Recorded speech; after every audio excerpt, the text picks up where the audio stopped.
Usalama mdogo. Majenerali watatu wa Garde Republicaine waondolewa kwa uhusiano unaotia shaka nchini DRC.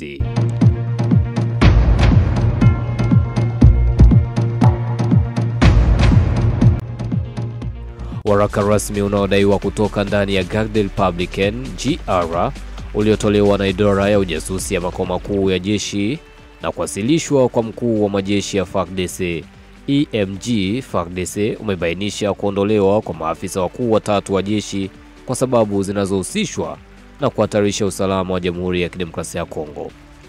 Kwa mjibu wa taarifa hiyo iliyosainiwa tarehe 6 Oktoba mwaka 2025 mjini Kinshasa, maafisa hao wanatuhumiwa kujihusisha na mpango wa siri unaodaiwa kulenga kuipindua serikali iliyopo madarakani.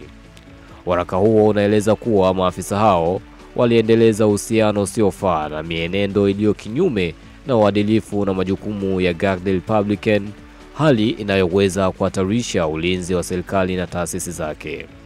Majenerali waliotajwa ni Jenerali wa jeshi Nchiwewe Songesa Christian aliyekuwa mkuu wa makao makuu ya Garde Republicaine, Luteni Jenerali Bumunda Ntumba Frank, mkuu wa idara ya vifaa na rasilimali, na Jenerali wa Brigade Katende Batumbandila Benjamin, naibu kamanda wa operesheni na ujasusi.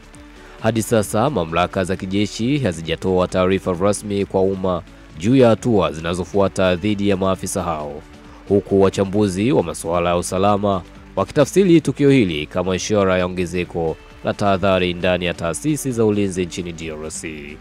Je, mtazamo wako ni upi? Hapo chini sehemu ya comment tuandikie hapo nasi tunausoma. Jina langu ni Mr. Baro. See you another time.